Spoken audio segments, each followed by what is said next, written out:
అది కూడా చాలా గొప్పగా ఈశ్వరుడి కోసం ఏ కోరిక లేకుండా, నాకు బట్టల జత కావాలని, మా అబ్బాయికి ఉద్యోగం కావాలని, మా అమ్మాయికి పెళ్ళవ్వాలని ఏడవడం కాదు.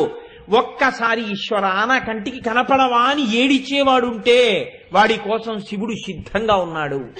అందుకే ఆ మహానుభావుడు ఒక మాట అంటారు, నిన్నే రూపముగా తలంతు మొదలో నీ రూపు మోకాలో స్త్రీచన్నో కుంచమో మేకపెంటికయో నాకున్ సాకారంబుగా చూపవే చిన్నీరేజ విహారమత్త మధుపా శ్రీకాళహస్తీశ్వర అంటాడు ధూర్జటి.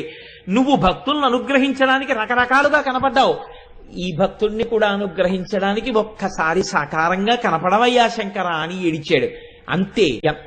మహానుభావులు చూడండి, కృష్ణదేవరాయల వారి ఆస్థానంలో ఉన్న వాళ్ళు అష్టదిగ్గజాలు ఎన్నో పుస్తకాలు రాశారు.